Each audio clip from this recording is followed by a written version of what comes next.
A fines de la década de los 90, fuimos testigos de una de las guerras más interesantes en el mundo del hardware.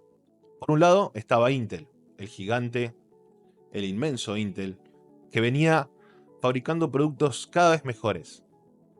Venía del 486, del Pentium MMX, del Pentium 2, y por el otro lado teníamos a AMD, el nuevo contendiente, aquel que al principio hacía prácticamente copias de procesadores Intel y luego comenzó a animarse un poquito más. Sacó el K6, luego el K6-2, que le hizo un poco de fuerza más que nada con el costo-beneficio al Pentium 2, y ahí es donde vamos a tocar hoy la historia de un producto que es muy recordado actualmente y con cariño, tanto por fanáticos de Intel como por fanáticos de AMD, que fue el Pentium 3. El Pentium 3 sin duda marcó una época y hoy vamos a hablar de él.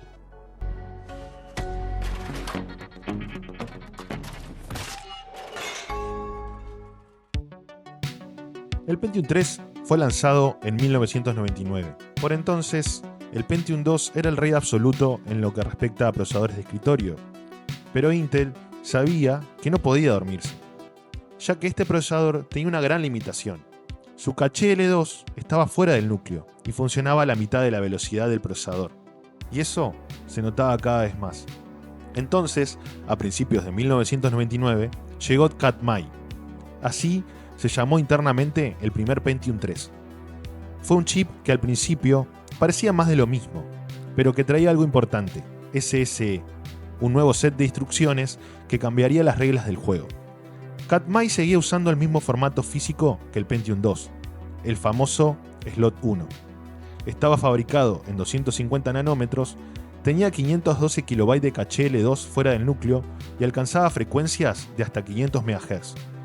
Lo que lo diferenciaba era eso, SSE, o Streaming Scene Extensions. Eran instrucciones especiales que aceleraban operaciones matemáticas en paralelo, ideales para tareas como renderizado 3D, edición de video o incluso codificación de MP3. ¿Cuál era el problema de SSE? Que por entonces muy poco software estaba preparado para aprovecharlo. Pero cuando aparecieron los primeros juegos compatibles, como Quake 3 Arena, las diferencias sí que se empezaron a ver. La revolución real llegó unos meses después, en octubre de 1999, que fue cuando Intel lanza Coppermine, la evolución natural del Pentium 3, y ahí sí, las cosas se pusieron mucho más serias. La gran diferencia fue que la caché L2 pasó a estar dentro del núcleo. Eran 256 KB, sí, la mitad que antes, pero ahora funcionaba a la misma frecuencia del procesador y con una latencia muchísimo menor. Además, el proceso de fabricación bajó a 180 nanómetros, lo que permitió subir las frecuencias hasta 1 GHz, sin que el consumo se disparara. En pocas palabras, más velocidad, menos calor y más rendimiento por watt. Coppermine fue el Pentium 3 que se popularizó de verdad, desde los modelos de 600 MHz hasta el famosísimo 866 o incluso el mítico 1 GHz. Era el chip que venía a la mayoría de las PCs de marca, pero también en muchísimas armadas a mano. Pero ojo, que del otro lado, AMD no se quedó quieto.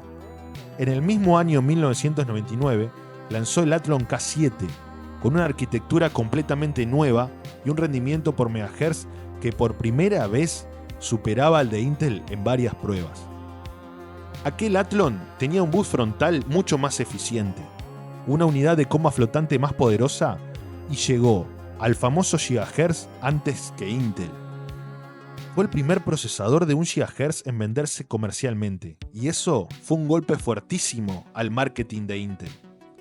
Sin embargo, y a pesar de todo esto, el Pentium 3 Coppermine se mantuvo muy competitivo, con una plataforma más madura, menor consumo y mejor compatibilidad con el software de la época. Eso logró que se mantenga como el favorito para ensambladoras como Dell, Compaq y HP. El éxito del Pentium 3 no se puede explicar sin hablar de los chipsets.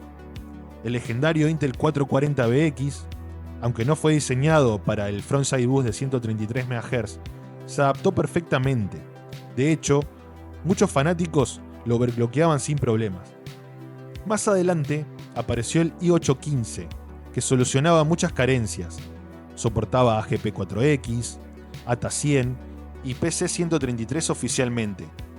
Pero también hubo algunos experimentos, como aquel i8-20 con R de RAM, que fue un fracaso, costoso, inestable y con latencias altísimas que la S de RAM.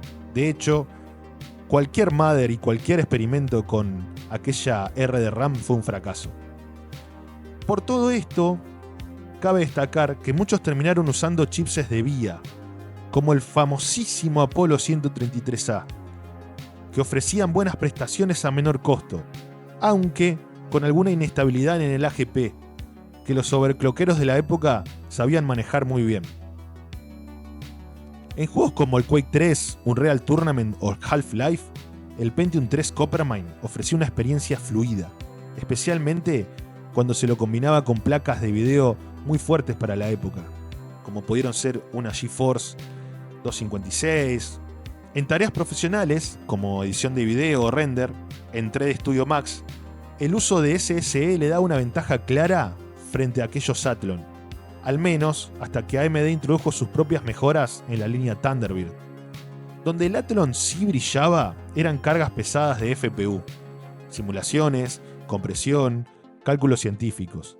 Ahí la arquitectura K7 mostraba los dientes, pero Intel se defendía bien gracias a la optimización de software y un ecosistema mucho más cerrado y afinado. Y justo cuando todos pensaban que el Pentium 3 había llegado a su techo, Intel lanza en 2001 el Pentium 3 Tualatin. Fabricado en 130 nanómetros, era fresco, eficiente y muy potente para su tiempo. Algunos Tualatin venían con 512 KB de caché L2 y rendimiento que, en ciertos casos, superaba a aquellos primeros Pentium 4 Williamite. Todo con un consumo térmico que no pasaba los 30 watts. El problema es que Tualatin llegó tarde. Intel ya estaba apostando todo al Pentium 4 y al núcleo NetBurst. Así que Tualatin quedó relegado a servidores, portátiles y sistemas embebidos. Pero quienes lo conocieron saben que fue uno de los chips más finos y balanceados de su generación. El Pentium 3 fue, en muchos sentidos, el procesador que salvó el liderazgo de Intel. No fue el más revolucionario, ni el más barato, ni el más potente, pero sí fue el más equilibrado, el que mejor funcionó en todos los contextos reales. Fue confiable, estable y duró muchos años en el mercado. Todavía hoy hay routers industriales y sistemas embebidos corriendo con un Tualatin adentro. Eso habla de la robustez de esta arquitectura.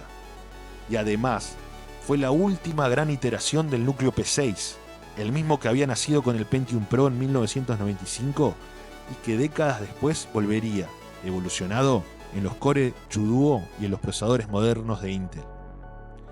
¿Fue el Pentium 3 el mejor procesador de su época? Técnicamente, quizás no en todos los aspectos, pero fue el más consistente, el más adaptado a las necesidades reales del momento, y eso, en la guerra de los megahertz, valía oro. Contame en los comentarios, ¿usaste alguna vez un Pentium 3? ¿Te acordás qué modelo era? ¿Te tocó más de cerca la guerra con el Athlon? Suscríbete si querés ver más contenido así, porque próximamente vamos a meternos de lleno con aquel Athlon XP y la batalla contra el Pentium 4. Es así que fue para alquilar balcones.